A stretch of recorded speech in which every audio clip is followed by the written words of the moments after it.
Pues es de todo lo que hemos visto hasta ahora. Sí. Venga, le digo. Este profesor hoy Pero viene venga como... acá, Luz, es sobre A ver, los dime. videos que vemos. Es sobre los videos que vemos. Siguen estando vigentes, aunque muchos de los conceptos y las teorías de Freud hoy estén reevaluadas. A él se le abona el tema del inconsciente, el tema de que hay enfermedades que tienen su origen mental, no necesariamente psicológico, no necesariamente fisiológico, y que en las etapas del desarrollo temprano o las experiencias durante el desarrollo temprano van a marcar mucho de lo que nosotros seremos como adultos. Eso sí, no le quitan lo bailado, eso nadie se lo niega, ¿cierto? Claro, Brian. Profe, buenas noches. Buenas noches, Brian.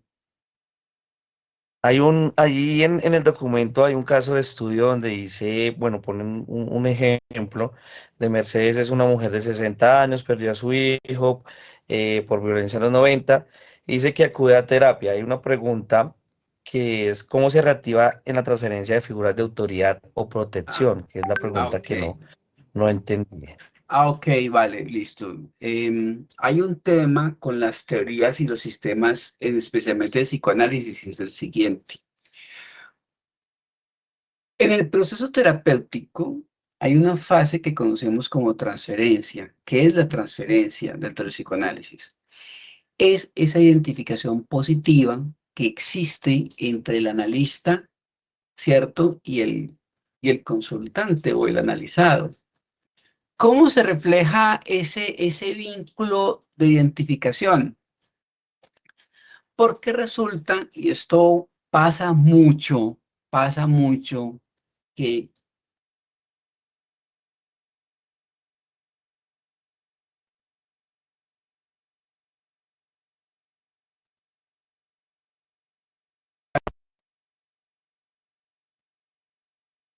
Creo que No se, no se escucha. sí, creo que sí. no se congeló, Quedó miren. pausado y sacándonos la lengua. Sí, quedó con la Se lengua afuera. congeló. Parece que se congeló. Les está haciendo mofa a ustedes. Quedó con la lengua afuera. Literal, nos quedó haciendo mueca.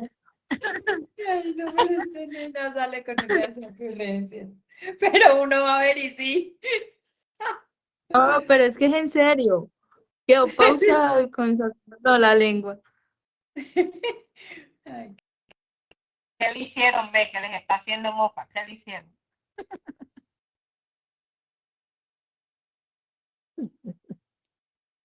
Creía que sí se le cayó porque se salió. a mí hola, se me profe. escucha. A mí se me escucha. Perfecto, Sí, profe. Listo, qué pena, Profe, muchachos. ¿se que es golpeó que- muy duro? Sí, tengo un chichón aquí, la cosa más horrible. Ja, ja, ja, muy gracioso. Bueno, ¿esto está grabando? ¿Esto se ido grabando?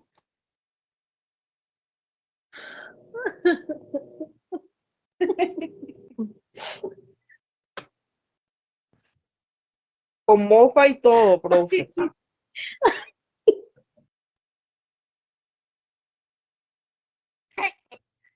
Se cayó otra vez, se cayó.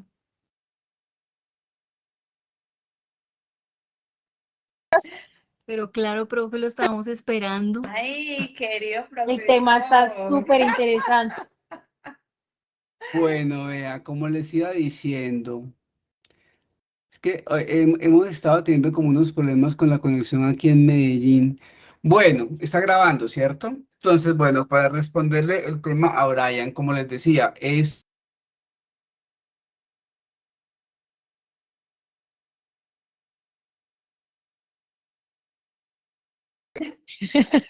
Se le chispotó al profesor. muchachos, porque parece que tenemos problemas con la red. Listo. Entonces, bueno, como iba diciendo, ahí me disculparán, pues listo. Denme un minutico, por favor.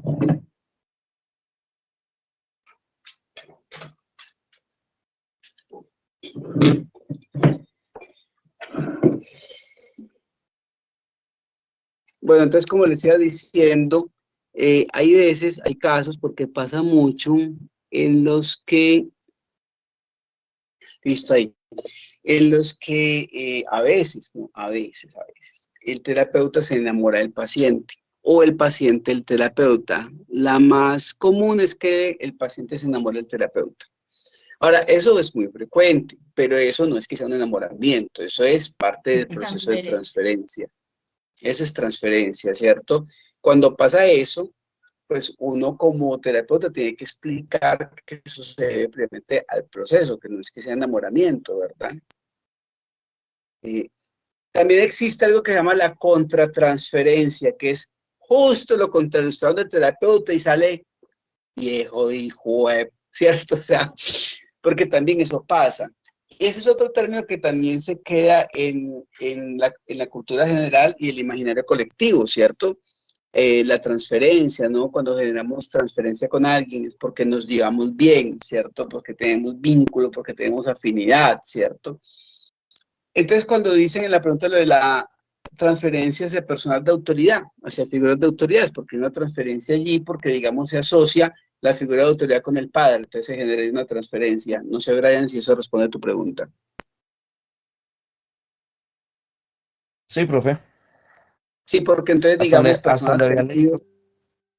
sí, porque es que, por ejemplo, por decir algo, en el caso de esta señora que tú dices que es muy religiosa, que no sé qué, ¿cierto? Entonces, si hay una identificación allí, ¿cierto? De figuras de autoridad, sí, con la figura paterna, ¿verdad? Ujú. Más o menos eso. Ok, profe, No sé, gracias. señor, no sé si me hice entender. Hola, Ramón.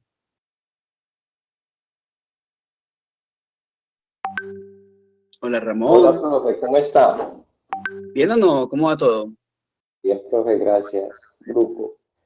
En el documento hay una parte que me llama mucho la atención. Y aquí escribí como el tema de la pregunta. En su contexto histórico y el momento de la época, ¿cómo fue compartir esa pseudociencia según Popper con la influencia de la filosofía que estaba enmarcada en aquel tiempo también por Schopenhauer y por Nietzsche? ¿Qué sabe usted de Pues eso? vea, ¿Hay mucho que... qué buena pregunta, ¿no? Porque, por ejemplo, Nietzsche junto con Freud y junto con Marx son llamados los padres de la sospecha o los maestros de la sospecha. Entre los tres nos voltearon el mundo al revés, ¿cierto? Marx y el manifiesto socialista, Freud y el recordatorio de que seguimos siendo animales, y Nietzsche con la muerte de Dios. Ajá. Ahora, que todo hay que matizarlo, ¿cierto? Todos somos muy rápidos para citar a Nietzsche cuando dice Dios ha muerto, pero se nos olvida el resto de la expresión. Dios ha muerto y nosotros lo matamos. ¿Quién va a lavar su sangre de nuestras manos? Porque eso era una alegoría a cómo la ciencia y la tecnología del siglo XIX y los avances de la ciencia habían hecho obsoleta la respuesta de Dios a muchas preguntas. ¿Sí? Entonces la evolución, por ejemplo, mostraba un camino diferente de la historia del creacionismo bíblico, ¿sí? El origen de la vida de Alexander Oparin ya mostraba una cosa totalmente distinta al creacionismo bíblico. Entonces, entre ciencia y tecnología nos encargamos de matar a Dios. Ese fue el reclamo que se hacía desde Zaratustra. Ahora, la clasificación que hace Popper de pseudociencia, pues es muy posterior al surgimiento del psicoanálisis, según la clasificación de Popper. Es pseudociencia. ¿Por qué pseudociencia? Porque se explica a sí misma. Incluso podría ir un poquito más allá y desde el mismo paradigma psicoanalítico decir que el psicoanálisis es delirante. Me explico. Freud tiene un libro que se llama El porvenir de una ilusión, que es una crítica a la religión como tal. Entonces, él define la religión como un sistema delirante que se explica a sí mismo. ¿En qué sentido? Va a poner un ejemplo.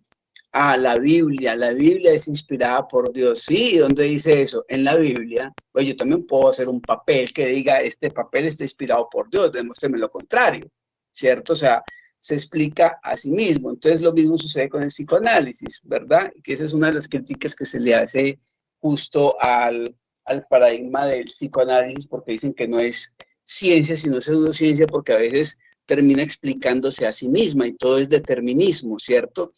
Pero pues, como son teorías y no son leyes, ¿cierto? Entonces digamos que hay teorías que han sido rebatidas y hay teorías que han sido avaladas. Vuelvo y cito el ejemplo de lo inconsciente. Ahí al grupo de WhatsApp les envío un video para que vean después de que termine la clase, o hoy, mañana o cuando sea, donde, digamos, mediante ese experimento se demuestra la existencia de procesos inconscientes y de lo inconsciente, ¿verdad? Schopenhauer iba por la misma línea de Nietzsche del tema del existencialismo, ¿cierto? Digamos que hubo una mujer que es una mujer magnífica en todo el sentido de la palabra, Lou von Salomé, el amor platónico de Nietzsche, y fue amiga de Breuer y fue amiga de Freud, ¿sí?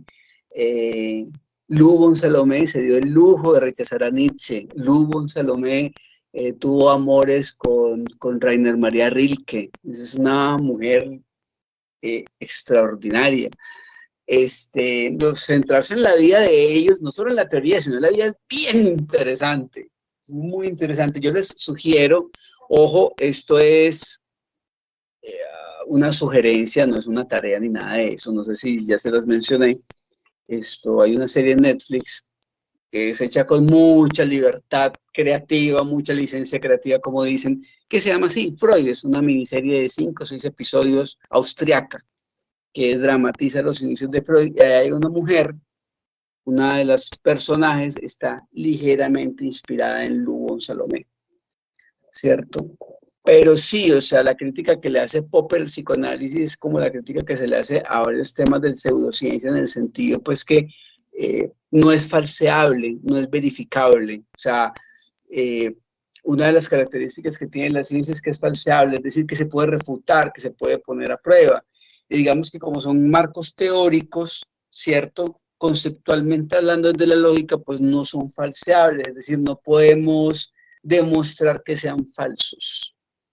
Y esa es la gran crítica que le hace Popper al psicoanálisis.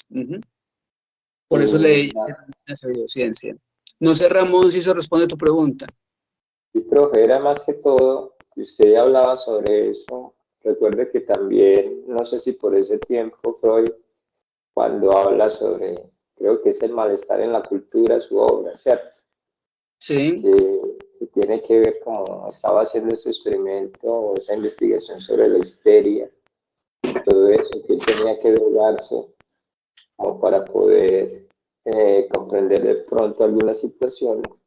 Y también se hacía esa amalgama, si se puede decir así, con Nietzsche en la genealogía de la moral, cuando se plantea el tema de que Dios ha muerto. Pero es que solamente la historia de Occidente se ha quedado con la frase Dios ha muerto, pero no hemos profundizado más, como en la teoría del mismo Nietzsche, cuando habla del camello, del león y del niño, y volver como a sus inicios, y tomar de una u otra manera es la responsabilidad de poder asumirme como sujeto, como persona, y no escudarme o guardarme en las entidades, por decirlo así, no solamente Dios como tal, sino en otras cosas. O sea, la cultura, como cuando te dicen, profe, ¿cómo estás? Bien, gracias a Dios, o bien por eso y lo otro. Cuando Nietzsche, que es muy interesante también, si de pronto el grupo ahí nos está escuchando, hay momentos que la psicología se cruza con la filosofía frente a esos procesos, como para entender un poquitico más el tema de las personalidades y los sujetos, cómo van evolucionando y van creciendo a partir de la historia. Correcto, ahí la precisión es que el Dios ha muerto está en Zaratustra, no en la genealogía de la moral. No, sí, en Zaratustra, así habló Zaratustra, y creo que es en la Guaya Ciencia, cuando el loco sale en la plaza y comienza a expresar. No, hablaba de la genealogía y la moral, es como también cuando el mismo Nietzsche hace, es como, hey, rompamos con esa tradición pseudo-cristiana, porque es que Occidente es Occidente y pues ellos tienen otras costumbres. Sí, correcto. Él decía que el cristianismo era la moral de esclavos y de ahí se pegaron los nazis. Pero bueno, esos son temas que trascienden un poco el ámbito de la clase. Pero quien quiera que quiera profundizar en eso, yo les recomiendo indaguen un poco sobre la vida de esos teóricos que viven. Es tan fascinante o incluso más que sus teorías. Sí,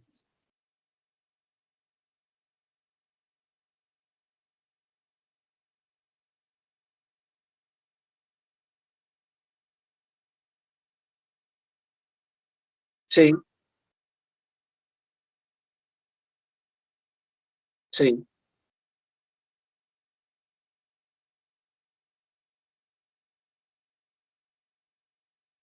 Conducta psicopática predatoria.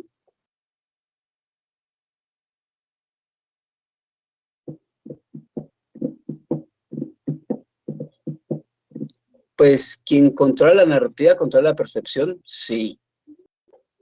O sea, sí, porque a las personas en su mayoría no les importan los datos, se le quedan más los relatos, ¿cierto? Es decir, la narrativa, que cómo le echan el cuento, ¿verdad? ¿Quiénes son los que controlan la narrativa? Los medios de comunicación, los dueños de los medios de comunicación, ¿verdad? Cómo presentan las noticias, cómo presentan las cosas, cómo están en los titulares, ¿sí? Va moldeando la percepción sin darnos cuenta. ¿Y cuál es que es la segunda parte? Quien controla la... No, no, no, espérate. Quien controla la narrativa controla la percepción, sí. Y sí,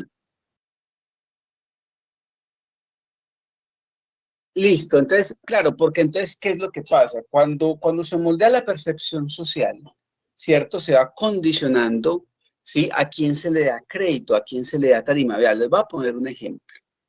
Así vamos a condimentar esto con un tema relacionado con política, con geopolítica. En este momento, Cuba está bajo las sanciones de Trump. Hay un bloqueo y un cerco energético de que no le lleven petróleo a Cuba porque busca asfixiar el régimen. Uno pregunta por qué. Ah, que porque que la dictadura. Yo, ok, vale.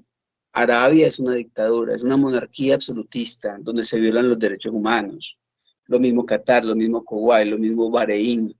Pero Estados Unidos comercia parejo con ellos. ¿Por qué a ellos sí y a Cuba no?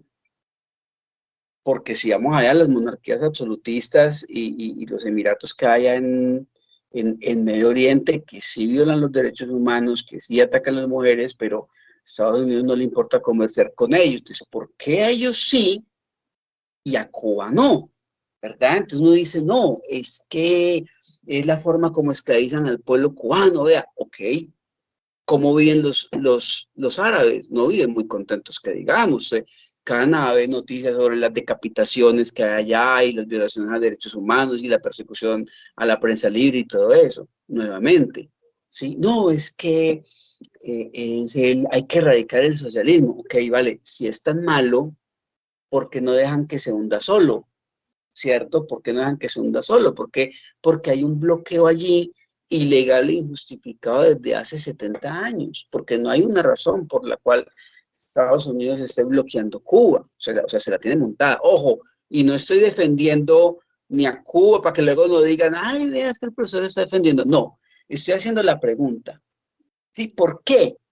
Entonces, si usted comienza a indagarle a la gente, ¿cierto? Claro, la gente parte de lo que le dicen los titulares. Esa es la percepción. Esa es la percepción social. Entonces, mientras se tenga el dominio del medio de comunicación, se puede manipular la narrativa. ¿Qué es lo que pasa? ¿Y por qué hoy en día los medios de comunicación están metiendo tanto billete al tema de plataformas y redes sociales? Porque en el momento en que se democratizó la tecnología, ya nosotros no dependemos de los medios tradicionales para obtener noticias. Ya nosotros o bien las buscamos, o bien decidimos a quién creerle, porque nos cayó bien el locutor, porque nos cayó bien la presentadora, porque nos cayó bien el que hace el reporte, porque nos parece que tiene una voz muy bonita el que habla y el que lo cuenta, porque en mi casa siempre hemos comprado este periódico y no vamos a cambiar de idea, ¿cierto? Entonces, hay un tema de a quién se le da tarima y a quién no. Entonces, ustedes ponen a ver, por ejemplo, los titulares de cualquier periódico, ¿verdad? De cualquier país de Latinoamérica. Miren a ver en qué periódico entrevistan a algún dirigente cubano. No, no lo hay. O sea, hay un control de narrativa, ¿cierto? Y ese control de narrativa, ahí le están dando tarima a unos y a otros no. Hay voces que se están invisibilizando, hay voces que se están opacando. Ahora, lo de la conducta psicopática depredatoria, ahí sí no sé, porque yo la verdad no soy muy amigo de patologizar conductas. Si nosotros decimos que es una conducta psicopática, pues la conducta psicopática es de quién, es de los medios, es de la percepción, o porque eso sí a mí no me quedó claro. Porque recordemos que psicópata es el término coloquial cotidiano que se utiliza para referirnos a las personas con trastorno antisocial de la personalidad. ¿Sí? El trastorno antisocial de la personalidad es...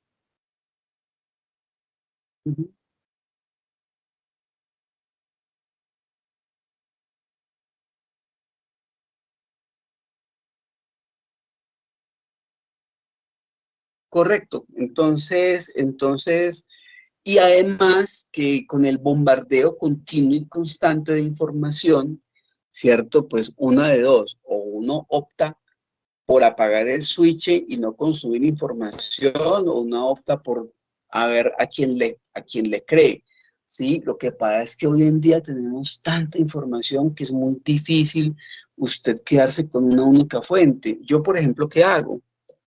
Yo sigo medios de comunicación de ambos extremos, de ambos extremos para pillar no lo que me cuentan, sino cómo me lo cuentan, porque en cualquier texto que haya, vea, llámese periódico, llámese teoría freudiana, llámese psicología, llámese historia, usted tiene que tener en cuenta tres factores, ¿sí?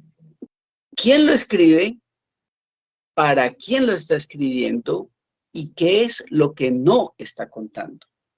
Y ese es el germen del pensamiento crítico.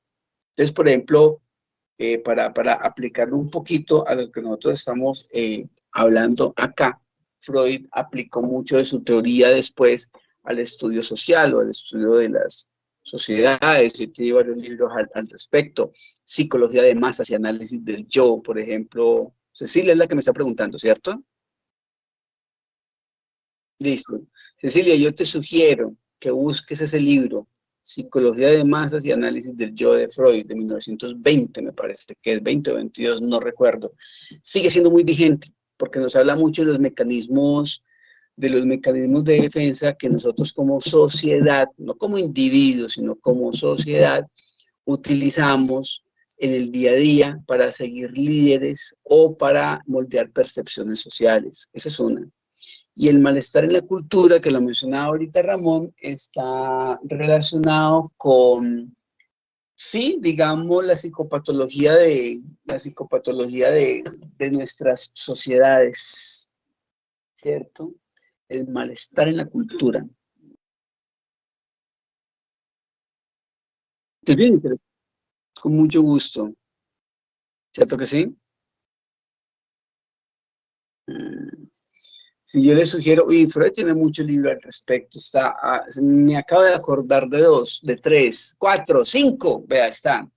Tótem y Tabú, que es la idea que él tiene de cómo se originaron las religiones, ¿cierto? Tótem y Tabú, está psicopatología de la vida cotidiana, que es una profundización en cómo lo inconsciente se refleja en el día a día de nuestra vida, es bien interesante. El chiste y su relación con lo inconsciente, de manera como lo que hoy en día llamamos pasivo-agresivo, ¿sí? Los chistes son ahí nuestro instinto, nuestra pulsión asesina, mediada por el lenguaje. Está Moisés y la religión monoteísta, que sí es una fantasía de Freud, pero tiene unas percepciones bien interesantes sobre la religión organizada, específicamente las religiones monoteístas y de cómo ¿cómo se dice? La figura de Dios Padre es una proyección de nuestros anhelos de figuras paternas cuando somos adultos. Entonces está Totemitaú, psicología más hacia análisis del yo, el chiste y su relación con lo inconsciente, la psicopatología de la vida cotidiana. Si pueden, búsquense el malestar en la cultura. Pero si ya lo consideran un poquito más avanzado, yo sí les sugiero que si quieren profundizar en estos temas de conceptos básicos de teoría freudiana, busquen y consigan. Él tiene 2 ciclos de conferencias, uno que se llama Conferencias sobre el psicoanálisis y otra que se llama Nuevas Conferencias sobre el psicoanálisis, que es el que yo recomiendo porque son conferencias que él dio dirigidas al público general, ¿cierto? Desgranando los conceptos básicos de su teoría, pero además de eso, digamos, fue en la última etapa de su vida cuando ya tenía sus constructos teóricos mucho más sólidos y argumentados. Es más, específicamente la traducción de Amorrurtu, porque hay 2 traducciones de Freud, la de Ballesteros y la de Amorrurtu. Yo les sugiero la de Amorrurtu Editores, es la mejor traducción que hay.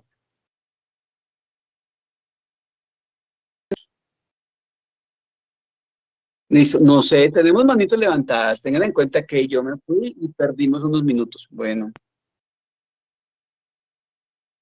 Ahí se diga, escucha, diga, ¿no? ¿quieres dormir?